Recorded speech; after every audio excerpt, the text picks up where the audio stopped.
people jumping in right now. Awesome. All right.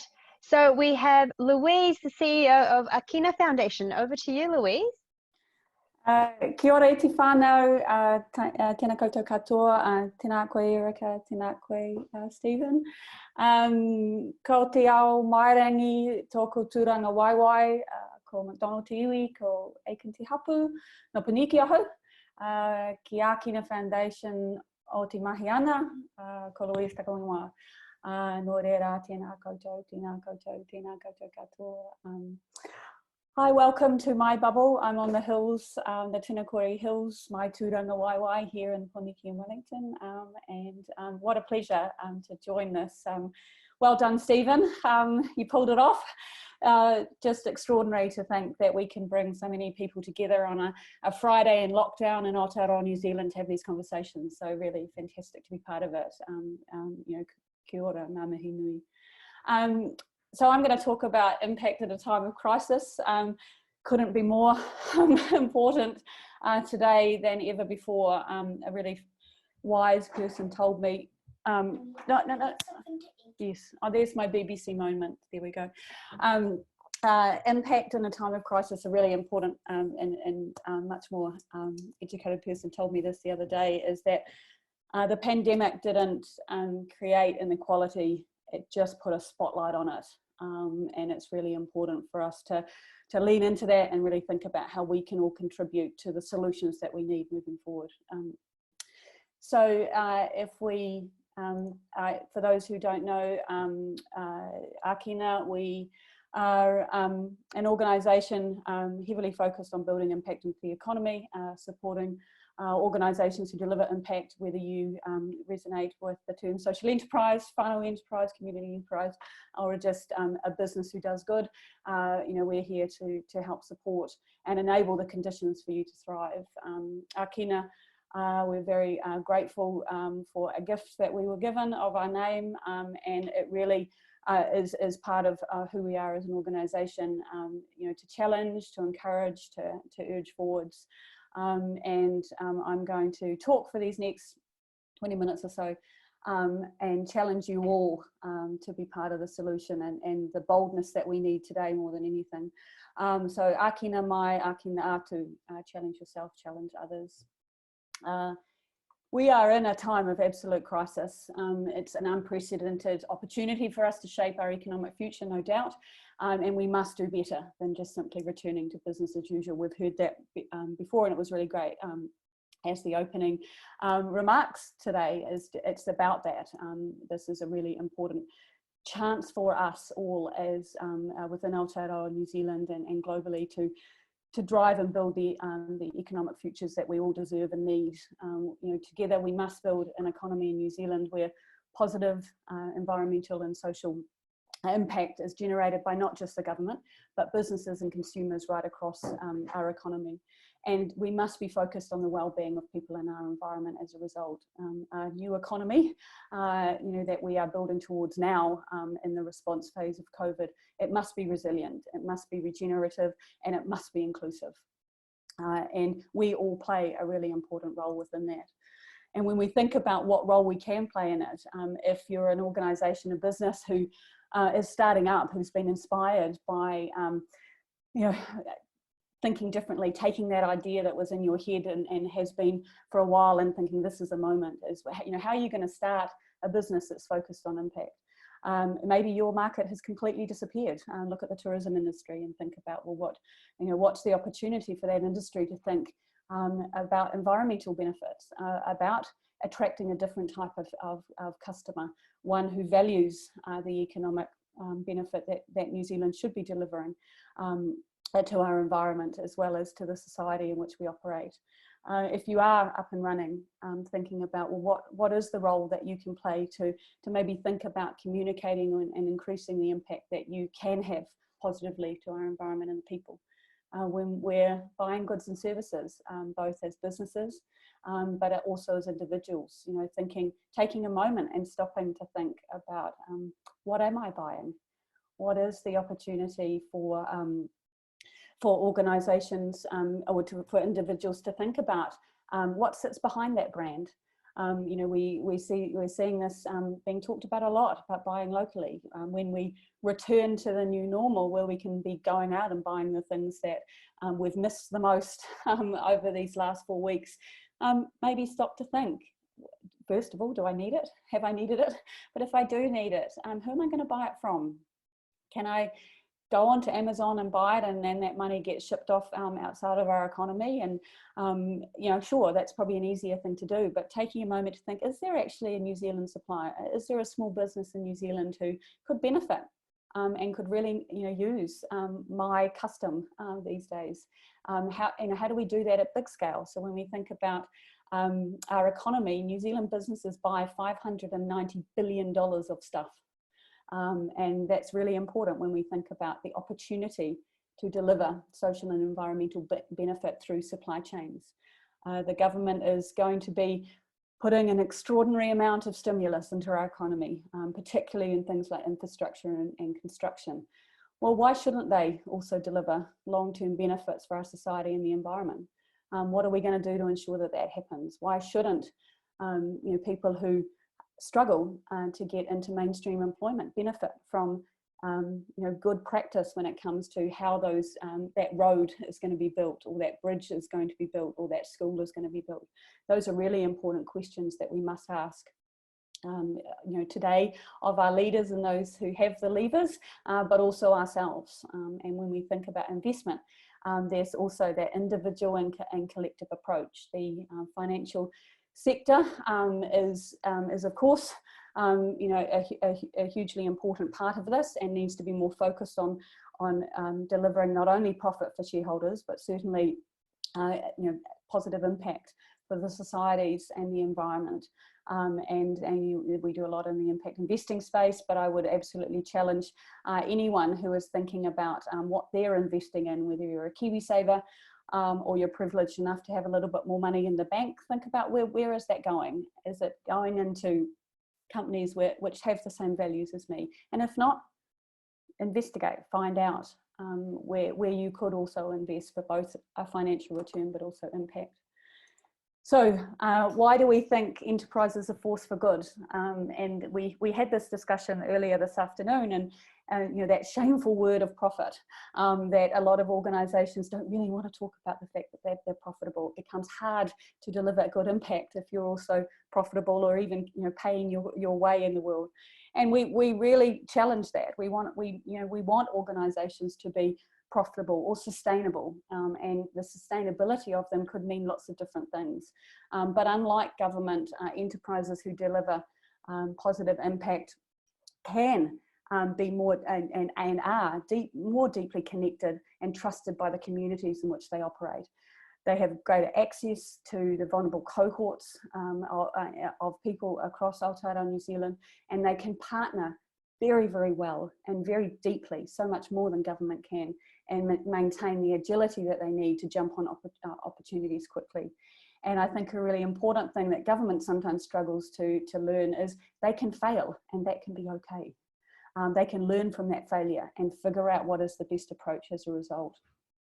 Unlike a charity, and I will state this, that it is absolutely important that we have a very deep and strong charitable sector here in New Zealand. There is absolutely no doubt the benefit that the charitable sector delivers to our people and also our economy, and that social enterprise and charities can coexist beautifully, and they have done for a very, very long time. If we think about some of our you know, the longest serving social enterprises in our community, they generally are born from a charity. If you think about the SPCA, if you think about the Red Cross, if you think about Trade Aid, these are organisations who have a social enterprise activity within their charity, and often that can be a really, really important way to enable diversification of revenue, to have different funding models in order to be able to cope with things that change. They can use that trading income to get a degree of financial independence from the government or the donors that they may have, so they can adapt quickly and respond to customer demand. in a way that sometimes more traditional charities struggle to do. And unlike the pure for-profit, there is a significant opportunity for enterprises who can deliver positive impact, where that profit that can be generated can be reinvested back to deliver more impact.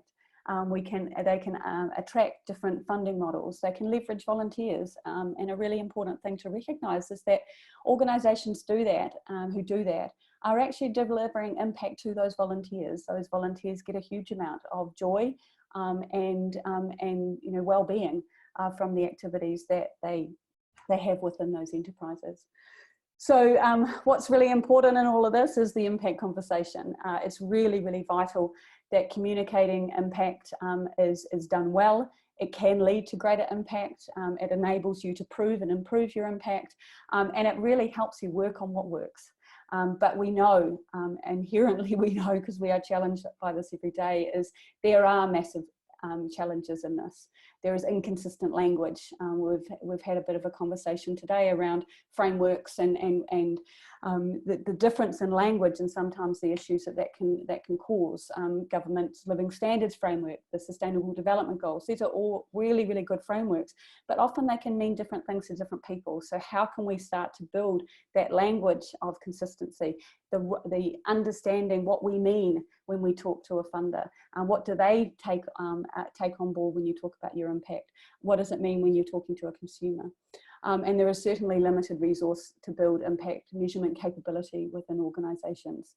So I want to talk briefly, I'm mindful of the time, so I'm going to move through this quite quickly.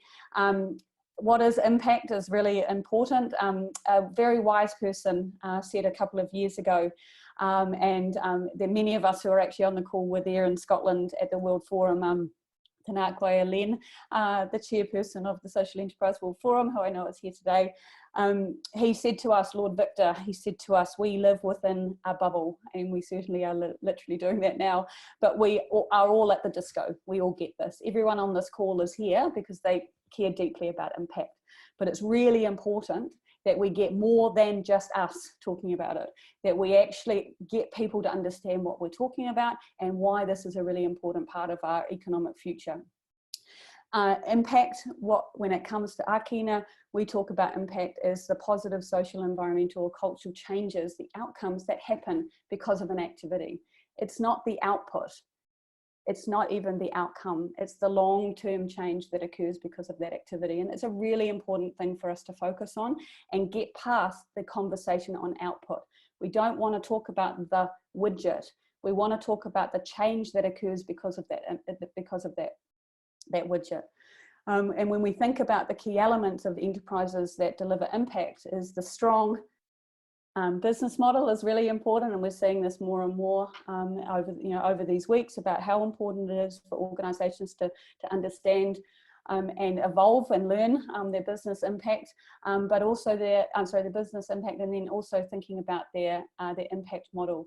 And if the two of them are aligned, if the two of them are working really collectively, we will see sustainable impact. And there is a huge amount of detail that sits within, of course, both of those. And I'm going to run through very, very quickly what we mean by an impact model. So if we think about it, and this is the approach that we take at Akina, and it's certainly, I know there's many people on this call who do exactly the same work and do extraordinary work within iwi organisations, within communities, within deeply connected within their own communities, who use this model and other models. And so this is not necessarily saying this is the best one, this is just the one that we've really has resonated for us in our mahi. And we look at it from the activities that you do, so the stuff, the change, what changes as a consequence of that thing, and what leads to the good result. And if you're able to show why it makes sense, why is there a logic, why does it naturally lead us to, from the output, from the activity to the output to the long-term impact, you're starting to get a sense of what impact you are achieving, and how do you know whether that impact is being achieved. Another really different, another way to look at it is the stages of impact. If you're able to develop an impact model, that leads you to be able to measure it. It leads you to be able to talk about it. encouraging partnerships, and talking about the value you're contributing. And then what really importantly it enables you to do is manage that impact and ultimately improve that impact. And so that's the key things that we see as a really important way to increase the impact that we have within our economy. An impact model also helps you nail your impact story. It really helps you make faster progress. It gives you the right level of detail. And I will say that you don't need to have a university help you create this. You know all the answers. Often what you need is, you know, just somebody to help you ask the right questions, and because you are the experts in your own impact. And so it's really important that you, you know, embrace that, that you know and are helped along the journey. What is really, really vital is an impact model helps you with a clear and concise impact story. And over the last wee while, we've seen this flow out from an extraordinary partnership that we've been able to develop over the last year. Many of you will probably know him. I hope that if you follow him on LinkedIn, you get as much joy as I get from him. Dave from BBM has been on a massive journey personally over the last couple of decades on understanding who he is and how he can contribute to some significant social issues in Aotearoa, New Zealand. For those that don't know BBM, they are a pretty extraordinary social enterprise located up in Auckland. And basically they help people run programs. They do education, support, training in New Zealand communities that have been really struggling with obesity, diabetes and heart disease for many generations. They do this by providing a free boot camp all over Auckland, and at the moment online, which is great to see, entrepreneurial spirit and the pivoting, and in a process they've created a massive community. And if we think about the impact, so going back to that model, the first 4 boxes that were in those slides, and yes, the slides are going to be available, so no problem there, and lots of tools on Akina's website that you can learn more about this stuff. But if you think about it, the situation that BBM is focused on is, you know, the highest, you know, we've got some of the world's highest obesity rates, disproportionately affecting Māori and Pacifica. The activities is the stuff, so the programs that they run. The planet and the people are the people that are participating in those activities, so Māori and Pacifica, and whānau, and the output, so the widget stuff is, you know, the number of free classes, the Facebook group members, the kilos of weight loss. And if you just left it there, you could put any logo on that, right? You could put, you know, put up Les Mills's logo and you could go, yeah, that makes sense. That's kind of what you do. You provide a thing and there's things that you measure off the back of it. But it's not really impact. What occurs as a result of those changes? What occurs because of the weight loss? What occurs because of the community? What occurs because of the free programs that are run? And that's where you get into the absolute gold that sits within enterprises that deliver impact. It's the change that occurs in people's lives. And really, when you think about how do you articulate that, you really have to think about the language that you use. And what we try and support organisations to do is really think about it as what's the language that indicates that change. And it could be attitudes, it could be values, it could be behaviours or conditions. Those are really important things to think about, which then leads on to the measurement bit, which we don't have time to focus on today, sadly. But if we think easily, let's talk about quickly, there's a nice picture, which is BBM's impact model. You know, the key things is, you know, their outcomes lead to the long-term impact, which is connecting communities, noticeable health benefits, enjoying life, better opportunities, healthy families. Quite different than the number of kilos lost. So that's so important, and led Dave and the BBM team to be able to significantly articulate the impact that they had. And what happened to them is they got a massive partnership grant from a significantly large philanthropic in Auckland, and they were able to accelerate through to having a physical location in Auckland, whereby their community is just you know, growing even stronger. And these are the things that are really important when it comes to how we're valuing what we care about in our communities? How are we talking a language of impact, and how do we make it accessible for those who are benefiting or contributing to that impact? So just in the last couple of minutes before we close out into the breakout rooms, I just wanted to quickly go through 5 or 6 different learnings that we have had as an organisation about impact. Number one is you don't know what impact you're having. If you don't know what impact you're having, it's really, really hard to make the adjustments to increase your impact. You know, that classic story, if you don't measure it, you don't know it. And that's vitally important when it comes to impact. Learning number 2, investors, whether it's through impact investing or buyers in a social procurement marketplace, they cannot know what impact they're having or they're purchasing unless those that they're purchasing from or investing in are reporting their own impact. That's really, really important. Everyone up and down supply chains really need to be supported to measure and communicate their impact in order to increase it. This could not be more important today than ever before. The massive stimulus that is coming into our economy via both the central and local governments, particularly in the infrastructure space, must have impact within it, and there must be a concerted effort for that impact to be consistently measured. Very, very vital when we're thinking multi-billion-dollar investments. Government frameworks, so things like the Living Standards Framework, which is an extraordinary framework. Unfortunately, at the moment, it's at the national level, it's at a population level, and it is focused on long-term impact or long-term outcomes, while enterprises who deliver impact are generally achieving the short to medium-term outcomes. So it's really important that we have the evidence to be able to link them up, and we have accessible evidence. So we're doing quite a lot of work within central government to try and get access to that. But that's a really important thing and a responsibility of government to be able to share that data so people know where the problems might exist and therefore what solutions will deliver to those. The last one is better linking between government funders and enterprises around impact will ultimately lead to better partnerships, more effective funding and greater impact. And we're seeing this in a post-COVID world or within the COVID world time and time again. You know, if we can bring organisations around an impact area with different sets of skills, different levers to pull, we will create more impact.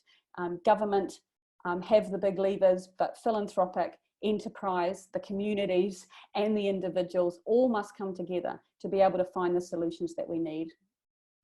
That's it. I'll send you out into your breakup groups, and I have one question that I think is really important for us to think about as we you know, even come out of lockdown alert level number 4.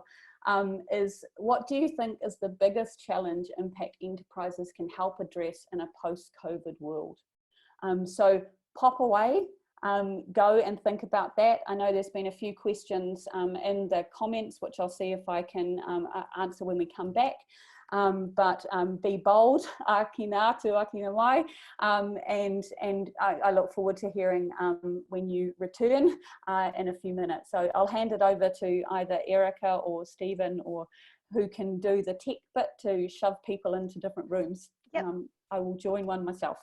Cool, great. So please click on the join button in the pop-up box. I will copy and paste the question into the chat as well. All right, welcome back. We're just wrapping up this session with Louise from Akina Foundation.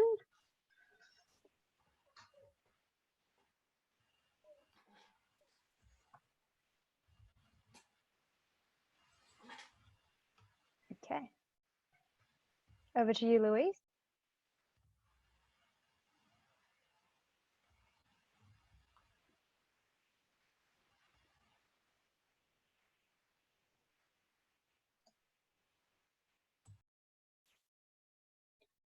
I think we've got everyone back.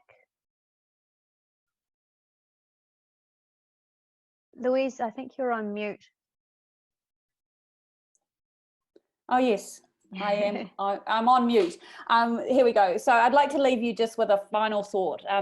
We are absolute superheroes when it comes to what our economy needs to be. Everyone who has attended this has a superpower in ensuring that we demand and achieve the economy and which we deserve, and in which our children and our grandchildren will be able to look back and think we did something big. So on behalf of the full Ākina whānau, and I'm very honoured that some of them are here, but also some of our whānau alumni, is I challenge you to find your superhero. We have a check-in process at Ākina, and virtually on a Friday we have a theme, and today was Marvels, and we all embraced our superhero. So on behalf of the Ākina whānau, I wish you well, I wish you to be bold, and I wish that we can all contribute to the new world that we must deserve for our people and planet to thrive. Nō reira, tēnā koutou, tēnā koutou, tēnā koutou katoa. Kia ora, Louise. Thank you so much. Let's show our appreciation. Awesome. Great. And so if you want to find out more, please go to akina.org.nz. And as Louise mentioned before, she's happy to share the slides, which we will pass on to everyone who's attended today. Great. We are moving on to our 4 o'clock session.